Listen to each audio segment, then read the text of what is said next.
I'm here today to announce that John Spencer is no longer the head coach of the Portland Timbers.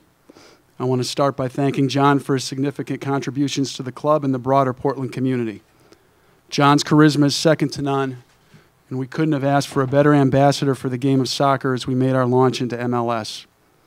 We had a terrific record last year as an expansion team under John, and he provided us with some amazing moments and memories that will forever be a positive part of our MLS history. I cannot stress enough this is not an announcement I expected to make a year and a half into our MLS existence. We have a very young team and had a first-time head coach. Building something of quality takes time and patience. I strongly believe any coach needs an adequate runway to be properly evaluated, and that too many owners make coaching changes hastily. Given our record last season and the fact we are only halfway through the 2012 campaign, there will be some on the outside who believe the decision to part ways with John is impatient. What I will say is it is essential to me that the Portland Timbers brand be personified by continuity and commitment to long-term growth. Over time, we and I will demonstrate that. However, I'm a firm believer that when any personnel decision is made and final, there is little to be gained by waiting to put it into effect. I'm not going to discuss the details of why today's decision was reached. In general terms, I will only say some fundamental philosophical differences exist. I will offer two additional qualifiers. Number one, this is not a team record decision. While it is fair to say the likelihood of us making this announcement while sitting atop the Western Conference standings would be low, there are scenarios where we could have a worse record where we do now, and John Spencer would still be our coach. Number two, this decision has zero to do with integrity and ethics. John has great character and is one of the most honest people I know. Filling in for John for the remainder of the 2012 season will be Gavin Wilkinson, who will serve as both the GM and the head coach for the interim period. I'm a strong believer in the importance of separating the coach and GM role in the long term, and Gavin will assist me in looking for a permanent head coaching replacement, who will likely be announced sometime this offseason. It is very important for me to stress that Gavin has been John's #1 supporter. Gavin has preached patience from the get-go here, and ensuring John's success has been a primary goal of his. We'll be asking much of Gavin to be both the coach and the GM for the rest of the season, and he does not have his sights on the long-term coaching job. We expect the rest of the coaching staff to remain intact, with one addition to be announced shortly. We are not by any means waving a white flag on 2012 here. There are still many games to play, and we continue to have high expectations for the Timbers this season. I want to close by once again thanking John Spencer for a significant contribution to the Portland Timbers. I'm going to make just a couple more statements, and then we'll open it up for Q&A. I'm a big believer in accountability. I like it when players take accountability and staff, and the same's true for me. There's egg on my face in making this decision so soon into our MLS existence, no question about it.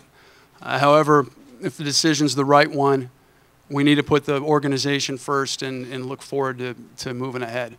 Number two, I'm going to paraphrase something I said in my official statement, say it in another way, and I'm sure there's going to be questions, and this is the most most detail I'm going to provide here. And that's, if you reach a decision that the long-term fit's not right, you have to ask yourself, will this club be better in 2012 if we make the decision now? Will this club be better in the long term if we make the decision now? If you answer both those questions yes in the affirmative, then in my mind it's the right decision. The first time I reached that conclusion to those questions was this weekend, and we made the choice. And then I'm going to just talk a little bit about John. People talk about similar press conferences in sports, what a great person the departing coach is, and how much we like him. This is a case where that has the added virtue of being true. There's nothing I like more in our games than looking down at John, when we score a goal and seeing him fist pumping, looking up at me. I like him a lot. This is a very painful, very painful decision to make. I'm going to open it up for Q&A now. When you talked about the long-term prospects of this coaching hire initially, what can you now look at moving forward and have a better understanding for the next head coach that you're not going to make that same mistake twice? That's a creative workaround on what I talked about with not getting into the details of why we're making the change. So while I give you an A for effort on that, I'm not gonna get into details. I can say that we've got a list of qualities we're looking for. We've got initially 10 coaches that we'll be assessing and we'll be talking to that we've already identified. I expect the next hire, certainly our expectation is a long-term coach here. Merritt, you said this weekend was your first time that you made the decision to go that route. Was when you talked to Coach Spencer, was he surprised by it? And I know you don't want to share all of it, but if you can share his response a little bit. You know, we've been having candid discussions with John about concerns for some time. I don't know if he was surprised by it. Again, I'd say this was not a result-driven decision on any one game. Gavin, you expressed reluctance to step into the coaching role. What's it going to be like for you now, going back into the coaching job while doing the GM job as well? I think it's going to be a difficult task, but one that only time will tell how I do. I think I've been responsible for signing all the players. I've been responsible for bringing the staff on board, and they're quality people. I think we all have another level that we can go to, and it's a matter of finding that level. So I don't see it as being a big transition. I see it as being a lot more work, but something that's worthwhile. You mentioned that you've been having discussions with the coach throughout this time. Yep. When did you first start entertaining the thought of a possible change, and when did you start making those? When did you start the dialogue with Coach Spencer? There's always open communication lines here, and you know, we've been discussing things for quite some time. It wasn't any one point in time I can give you as a specific answer to that question. How did John take it? You know, with class, he took it with class and professionalism. He's his class guy. You said it wasn't a good fit. Do you mean between John and the players, or do you mean between John and the ownership and management? Just what this organization's looking for in that role, and some expectations that we have, and you know, John, I assume he's going to go be a head coach somewhere else, and you know, his strengths are all 15 out of 10. He's got some unbelievable strengths, and I hope he has a very successful coaching career, you know, somewhere else. Did you hear from any players lobbying one way or the other? I'm not going to comment on that. Gavin, Again, by it's some point in this offseason, I'd expect to make the announcement, hopefully sometime prior to the end of the calendar year 2012. For the next coach, is there a minimum requirement, like he must have coached before in the MLS, must have done this or done that? You know, there's a litany of qualities that we're looking for that we've identified, and you know, I'd say there's no, you know, that's not necessarily a non-starter. Certainly, knowing Major League Soccer as a league is always an objective. A lot of foreign coaches that come in have big-name foreign coaches have underestimated our league and have not performed well here. Merritt, you seem sort of emotional when making this announcement. Why is it hard for you? These decisions aren't easy. I mean, there's a human factor here, and I don't take that lightly. And if I seemed emotional, I guess you know, it was a little bit of a surprise to me when I was, you know, saying it. But it is what it is. It is emotional. So, Merritt, you're saying that it wasn't necessarily the losses, but how the losses took place, how the games went, the chemistry aspect of it all?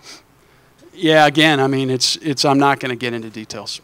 You talk about not waving the white flag on the season, but having Gavin step in as the head coach, how does that affect Gavin's ability to procure talent for the rest of the season when he has that added responsibility? You want to take that? Yeah. So we are bringing on an additional staff member that will be an assistant coach. The scouting responsibilities will be divided between the coaching staff, both internally in MLS and overseas. By having one additional coach available, they will now be the ones that are available to travel overseas and participate in scouting. Gavin, how will your philosophy in how to coach and the format to run this team? How's that going to change from what it is now? In answering that, anything I say would be misconstrued as something that John didn't deliver, something John didn't do for us as an organization and for the team. It's been a very recent appointment, so I think I need a little bit longer to reflect on that. In addition to that, I don't think there's going to be a major overhaul. We're looking at maximizing the potential, the ability that the players have, getting a little bit more out of them, a little bit more consistent, being a positive reflection on our fans, both home and away, and basically digging a little bit deeper and seeing if we can develop some of the younger players, if we can get a little bit more out of the senior players, and just strive to make playoffs. I don't think there's going to be big changes. There may be minor tweaks to the system, but that'll be after we discuss it with the assistant coaches and we're all on the same page. Gavin, after all the years you've been coaching, have you ever seen a gap between how well a team plays at home and how they play on the road? And do you have any idea why teams have such a poor record on the road?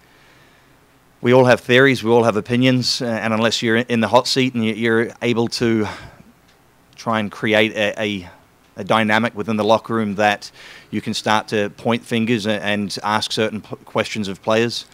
I'm sure it looks very easy from the outside, but I've never been in this situation where I've seen such a drastic difference from a team at home versus away.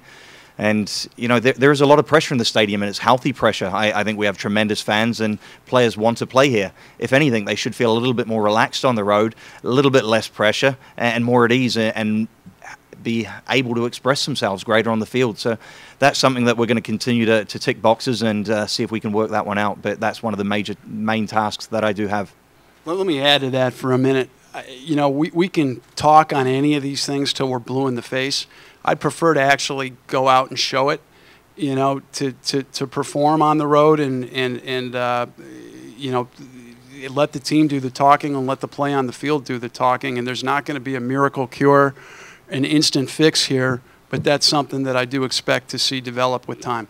Merritt, you talked about that you're surprised a year and a half that you had to make this decision, but you've always talked about having a philosophy and a game plan long term. Obviously, the coach didn't fit that. Is the philosophy, is anything changed on that? Have you learned anything, or do you still feel the plan from the beginning was right?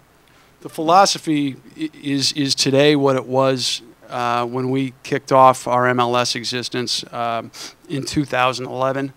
The expectations are exactly the same. We talked about building through youth and athleticism.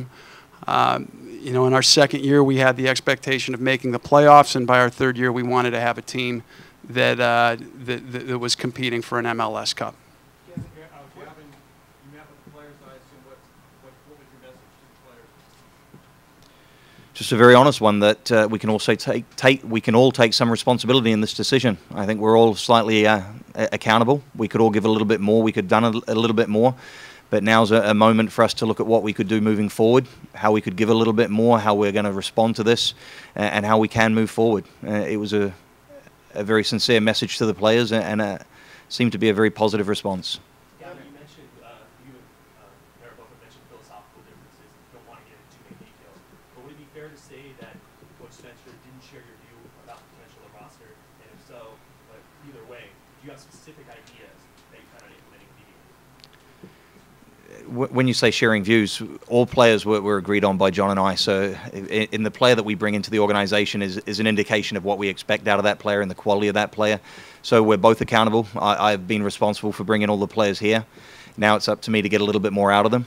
But as far as philosophical views, I think anything I say will be misconstrued as, you know, I was a big supporter of John. He's, as Merritt said, a first-class person, absolutely first class, and that's all I can say. Merritt, when How did much you decide input to? do you have to do? How much input did you have into this decision, both in terms of letting go of John and taking over the role of the coach? I would say all decisions in this company are collaborative. We have an owner that's on staff that's readily available, and ultimately, I'm responsible. You know, the buck stops with me, and this was a decision that I certainly talked with Gavin a fair amount before it was made. Talked with some other people, some external to this organization as well. I look for as much input as possible, but at the end of the day, Stephen, it's me. Merritt, when did you tell John and Gavin's the guy we have who's capable of stepping in and being a head coach right now. He was coach of the year 2 of our 4 years in USL, and I think ultimately this will make him a better GM down the line as well, having this experience. And when did you tell John? When did I tell John? We had a conversation with John last night, and I met with him at 8 a.m. this morning as well. Merritt, it's not about wins and losses, you say, and it's obviously you've invested a lot of blood, sweat, tears, and money in this team. Is this a business decision looking forward? You talk about the fit for the long-term, expectations of the team as the reason for what happened today. Well, I don't know what you mean necessarily by business decision. My decision is I want to have a team that does as well as it possibly can do, and isn't a consistently elite team in this league. And that's not, the decision again wasn't made by looking at the performance right now, but really just how we were going about certain things. Time for one more question, please. Gavin, do you feel like you're inheriting the pressure that was on Coach Spencer? Yes, but I don't think that's unhealthy. I think we have an organization here that has high expectations both on and off the field. I think we've got great pieces, and I think pressure brings out the best in some people and the worst in others. So it's an environment that I think is tremendous for players. I absolutely adore our fans. I think they're incredible. If they could apply a little bit more pressure, it seems to work, because we do very, very well at home. And then if they could travel with us, as John said, that would be much appreciated. But I think any time you step into this and you have high expectations of yourself and you work for an organization that lives and breathes excellence, of course you're going to feel a little bit of pressure.